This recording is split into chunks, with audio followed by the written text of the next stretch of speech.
I'm exploring the fascinating world of plants, from the most bizarre to the most beautiful.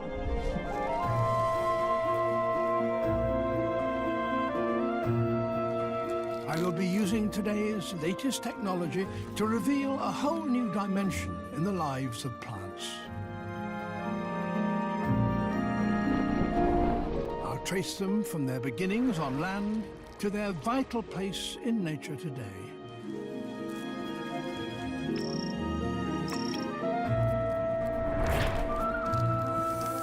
And discover a hidden world that only too often we overlook.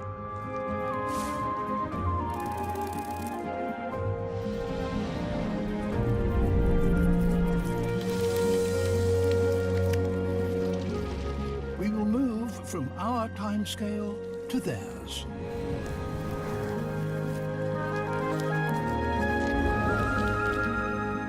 Explore the extraordinary ways by which some plants survive in the harshest conditions. And we will do all this in one unique place, a microcosm of the whole plant world. The Royal Botanic Gardens at Kew.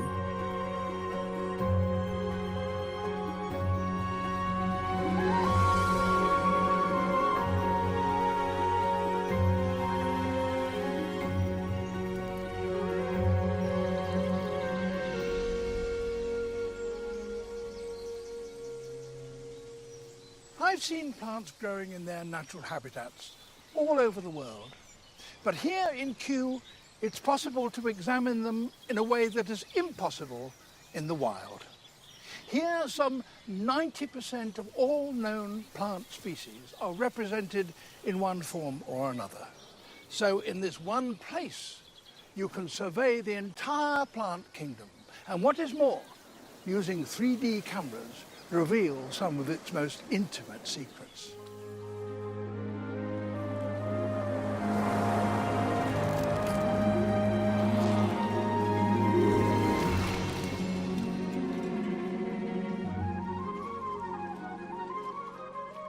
Plants flourish most dramatically in places where there is a lot of warmth and a lot of water, the wet zone.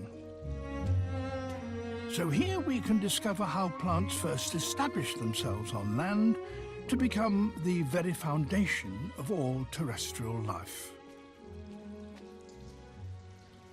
Rainforests occupy only about 2% of the world's land surface, but they contain over 50% of the world's species. And many of these wet zone plants have extraordinary survival strategies. And to study them, Kew has built a rainforest here on the banks of the Thames.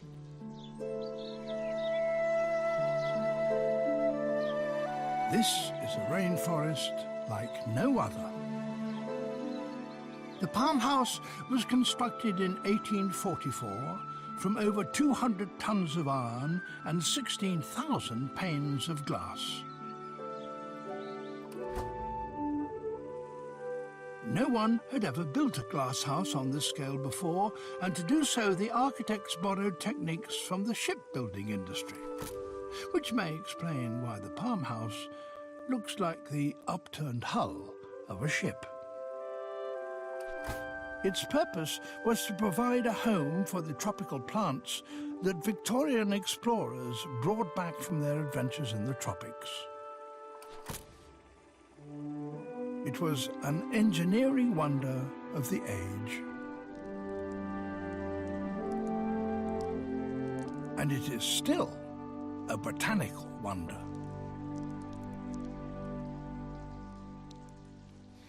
Most of the plants at this end of the house are kept in pots, as they would have been in Victorian times. And this is almost certainly the oldest pot plant in the world. This is Encephalatos altensteinii, and it came here in 1775.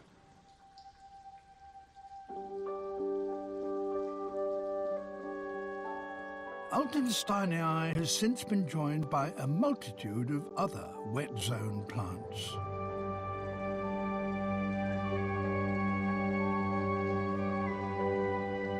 Together, they constitute a unique global rainforest, a living laboratory where we can watch and observe the fascinating ways in which rainforest plants interact and behave.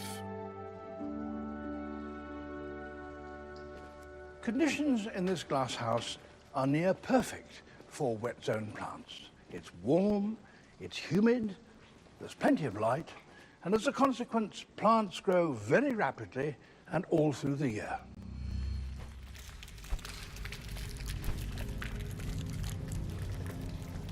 If you speed up time, plants begin to reveal their true nature. They're not passive organisms, as you might think, but competitive creatures, every bit as aggressive as animals. They're locked in a desperate battle for light and space. They stretch and pulse as they strive to barge their way into pole position.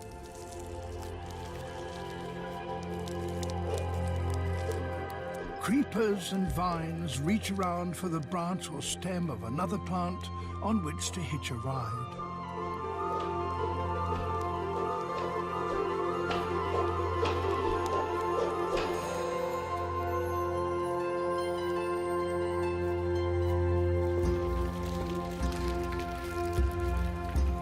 Bamboos, a family of giant grasses, are capable of extraordinary speeds as they race towards the brightest light at the top of the canopy.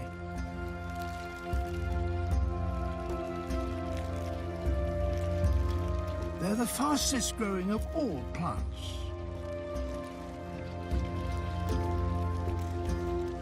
Some species can grow a whole meter in a single day. And at 30 meters tall, as high as a 9-story office block, they can compete with the tallest rainforest trees.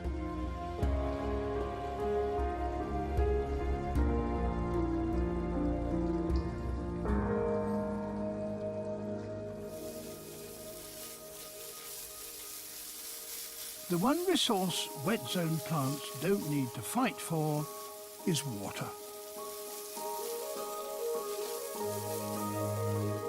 In fact, there can be so much rain in the rainforest that some species have to have special ways of getting rid of it.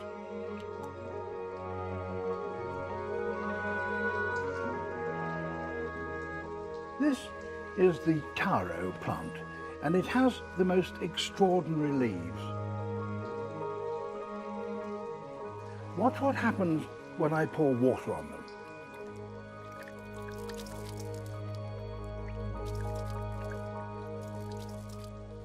The water rolls, leaving the leaf behind almost dry. And that's because the leaf is covered with very, very tiny microscopic structures which hold aloft the droplets of water. And as a consequence, only about 2% of water touches the actual leaf surface itself. And as the droplets roll away, they carry with them the dirt and bacteria. So in effect, these leaves are self-cleaning.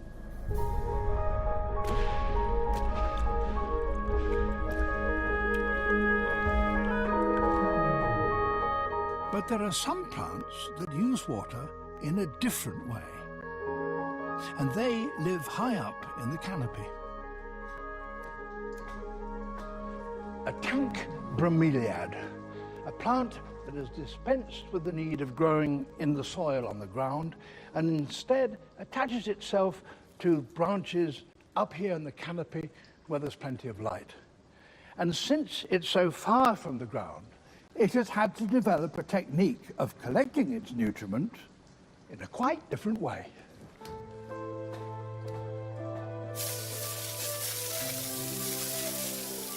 They collect some of the rain that every day drenches the South American rainforest where they live.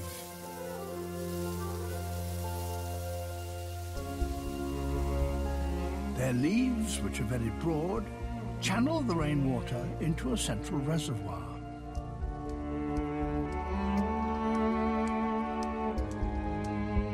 their base, the leaves are so tightly pressed together that the tank they create is watertight. Some species can hold up to 50 litres of liquid. The water not only hydrates the plant, but it also provides a home for a lot of creatures that wouldn't otherwise be able to live up here. These little wrigglers are the larvae of mosquitoes. In the wild, there are lots of different creatures that can be found in these little pools.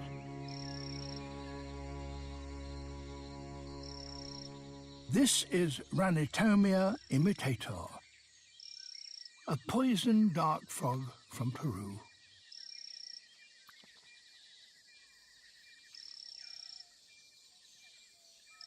It's the size of a thumbnail, and the only monogamous amphibian in the world.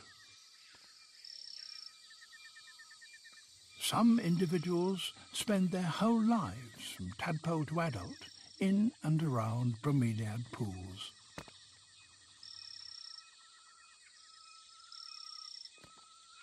And high in the canopy, such a pool provides an excellent home.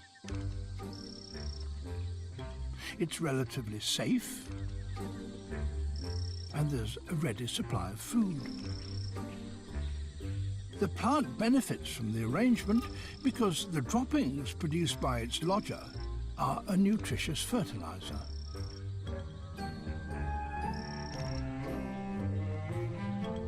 Bromeliads and the frogs that live in them are only one example of the complex relationships that abound in the rainforests. In tropical forests, the lives of every living thing, both animal and plant, are intimately entwined. It's a tangled web that has evolved over many millions of years. Throughout their history, rainforests have provided plants with a refuge against harsher conditions elsewhere in the planet. So in rainforests, you find some very ancient plant families. This cycad, for example, belongs to a family that certainly provided food for the dinosaurs.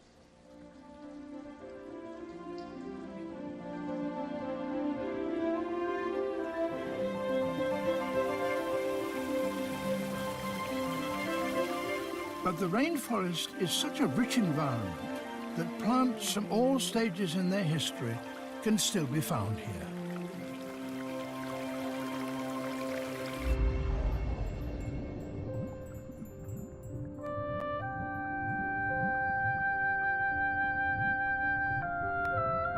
The first were slimy, thread-like algae that emerged from rivers and swamps to grow on the wet, muddy margins.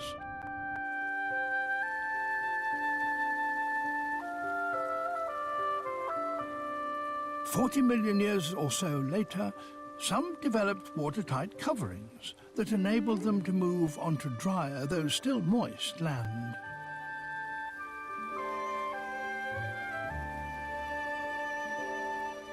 They were the liverworts and the mosses.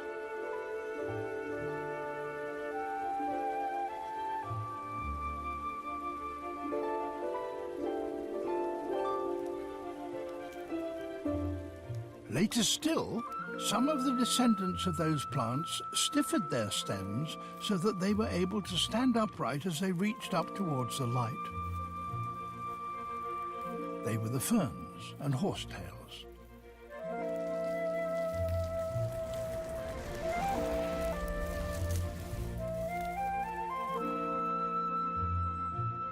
This greening of the earth changed the course of life, allowing animals to follow plants out of permanent water.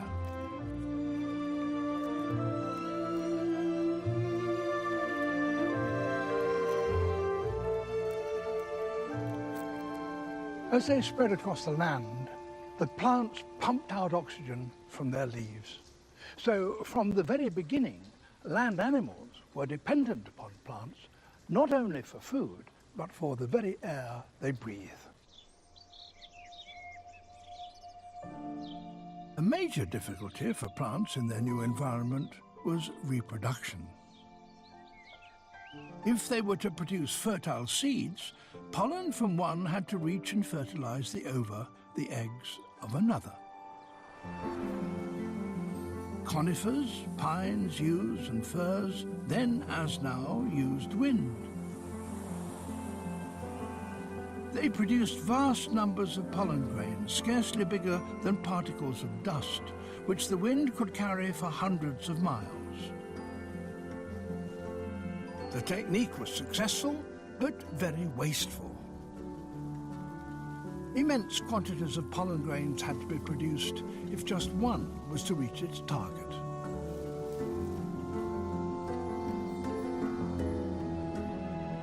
But then, about 140 million years ago, some developed a much more efficient way of doing that.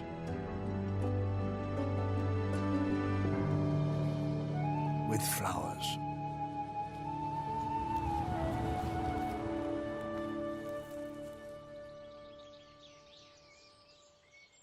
How this happened was, for a long time, a total mystery to scientists, including one of the greatest. Charles Darwin was baffled by what he called an abominable mystery. The fact that halfway through the age of the dinosaurs, flowering plants suddenly produced a vast number of species, and within a very short period of time. That contradicted one of the characteristics of evolution as Darwin saw it, that it was a slow and gradual process. How could that have happened? From the moment Darwin posed the question, scientists have been striving for an answer.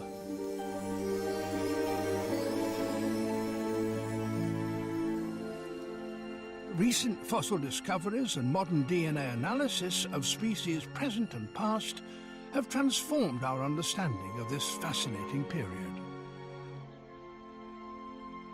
Using that information, scientists with work pioneered here in Kew have been able to construct the ancestral tree of the whole of plant life.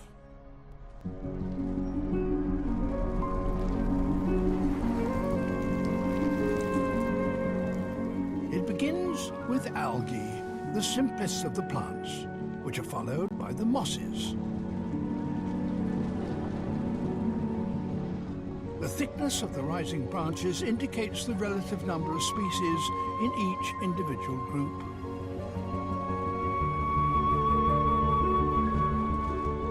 For the first half of the plant's evolutionary history, all the branches of plant life flourished roughly equally.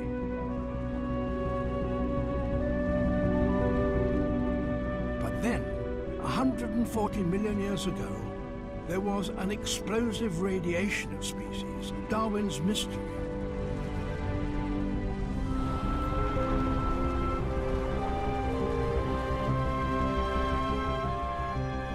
These were the angiosperms, flowering plants.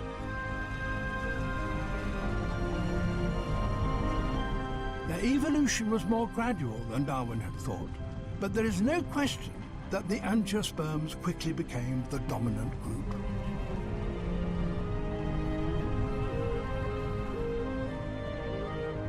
They diversified into a huge range of species, which have occupied almost every known habitat on Earth. But what happened to stimulate this dramatic radiation? There was a happy coincidence of two events. The first was a doubling in the genetic material of plants, allowing them to evolve more quickly when their environment changed. The second was one such change, the development of a unique relationship between plants and animals.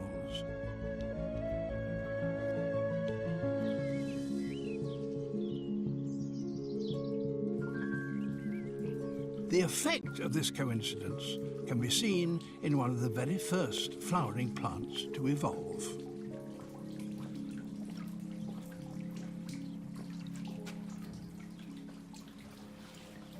This is the water lily house, the hottest and most humid environment in Kew. It was built in 1852 to accommodate the latest botanical discovery, the giant Amazon water lily. Now it's February and the pond is almost bare, but in a few weeks, exotic water lilies of all kinds will be sprouting.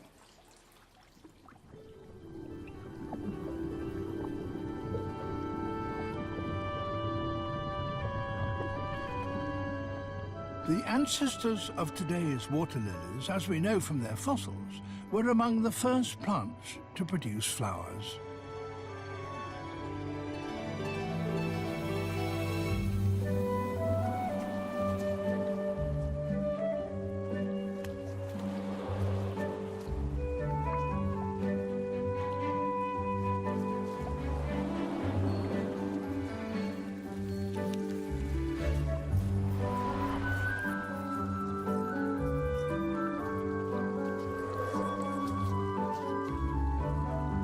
Bright petals, modified leaves, were an advertisement to flying insects. They signalled the presence of highly nutritious pollen. The shape of the flower worked like a primitive trap, forcing the insects to stumble about and bump into the plant's reproductive structures. In doing so, the insects transferred onto the water lily pollen which they had accidentally collected on earlier visits to other flowers.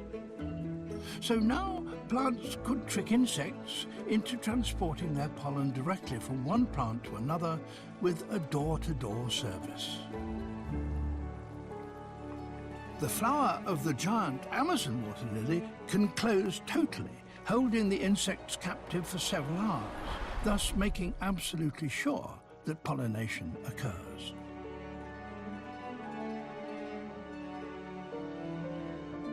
Many different species of plant followed suit, each evolving its own particular flowers to attract its insect messengers. Competition for their services drove the plants to diversify. Insects favoured petals that were brighter, scent that was more perfumed, and flowers that had the sweetest nectar.